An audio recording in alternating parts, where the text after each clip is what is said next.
Ya, pasar modal syariah berpeluang menyumbang lebih besar terhadap pembiayaan pembangunan nasional. Lantas sejauh mana prospek reksadana syariah tahun ini? Langsung saja kita membahasnya bersama Direktur Pasar Modal Syariah Otoritas Jasa Keuangan atau OJK, Ibu Fadilah Kartika Sasi. Apa kabar Ibu? Terima kasih sudah hadir di studio kami hari ini. Kalau kita lihat growth-nya dari reksadana syariah di tahun 2014, beberapa pihak kemudian melihat belum terlalu memuaskan. Sebetulnya apa yang bisa menyebabkan hal tersebut, Bu Fadilah? Kalau kita lihat sebetulnya reksadana syariah untuk tahun 2015 masih tumbuh ya dibandingkan dengan tahun sebelumnya. Memang kalau kita lihat proporsinya dari total reksadana konvensional masih sangat kecil. Jadi untuk NAB itu baru sekitar 4,63%. Kemudian dari sisi jumlah reksadananya sendiri hanya sekitar 8,17%. Tapi kalau dibandingkan dengan tahun sebelumnya, tahun 2014 itu sekarang kemarin akhir tahun ada 74 reksadana syariah ya, dibandingkan dengan tahun 2013 itu hanya ada 65. Jadi ada pertumbuhan dibandingkan dengan pertumbuhan di tahun 2013 terhadap 2012 masih ada pertumbuhan. Jadi kalau yang 2013 itu ada 17,17%, untuk 2014 itu 18. Memang mungkin sedikit ya, tapi masih tumbuh. Dan kalau kita bicara mengenai produk reksadana syariah, itu tidak bisa terlepas dari produk pasar modal secara keseluruhannya. Nah, salah satu penyebabnya adalah memang kita melihat bahwa literasi masyarakat atau pengetahuan masyarakat mengenai produk pasar modal ya pada umumnya, apalagi yang syariah, masih sangat kecil. Kalau kita bandingkan dengan, jadi ada survei di OJK yang tahun 2013 yang dilakukan oleh EPK mengatakan bahwa tingkat literasi masyarakat terhadap produk pasar modal ya, kita bicara pasar modal aja, yang untuk yang well literate hanya 3,79%. Dari total 100% ya? Ya. Kemudian kalau yang sufficient artinya itu lebih mengenal tapi lebih sedikit. Kalau well literate yang udah sophisticated lah ya. Kalau yang sufficient literate itu 2,4%. Sementara untuk perbankan kalau kita bandingkan sudah 75%. Jadi artinya memang secara umum masyarakat masih belum banyak menggunakan atau membeli produk investasi dibandingkan dengan produk-produk perbankan. Baik. Jadi tapi kita melihat bahwa prospek ke depan ada masih dengan situasi yang sekarang. Kalau kita lihat reksadana yang konvensional dan juga reksadana syariah, ada perbedaannya, ada lebihnya, ada kekurangan ya, katakanlah seperti itu. Sejauh mana kelebihan dari reksadana syariah ini terinformasikan kepada masyarakat sehingga kemudian mereka kalau saya investasi di reksadana syariah ternyata keuntungannya banyak misalnya, atau benefit yang saya dapatkan banyak, makanya mereka punya alasan kuat mengapa harus berinvestasi di reksadana syariah. Kalau bicara secara detail memang ini juga kembali ke masalah bagaimana investor yang rasional ya. Artinya mereka ada yang menginvestasikan itu melihat returnnya. Saya hanya melihat ke return yang besar. Nah, kalau kita lihat sebenarnya dari performance reksadana syariah dibandingkan dengan reksadana konvensional, beberapa reksadana syariah itu cukup bagus, cukup melampaui. Jadi ada juga reksadana syariah yang memang returnnya bagus, dan itu bisa dijadikan pilihan.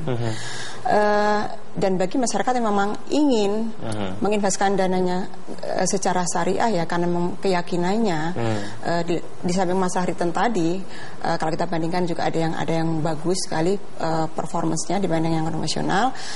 Bagi masyarakat yang memang mereka katakanlah dalam arti mempunyai kefanatikan terhadap syariah, memang harus syariah itu merupakan pilihan yang sangat pas ya, karena reksadana syariah dikelola oleh MI yang juga harus memperhatikan kaidah-kaidah syariah dalam portofolio investasinya. Baik, Adakah treatment khusus dari OJK terhadap reksadana syariah? Kita akan bahas hal tersebut setelah jeda berikut ini. Pemirsa, kami akan segera kembali.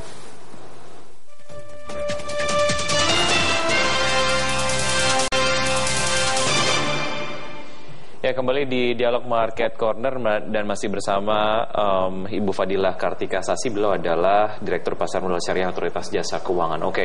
Treatment khusus ataupun insentif lah ya untuk reksadana syariah dari OJK sendiri, apa bentuknya, Bu? Jadi untuk tahun 2015 ini kebetulan sudah dicanangkan sebagai tahun pasar modal syariah.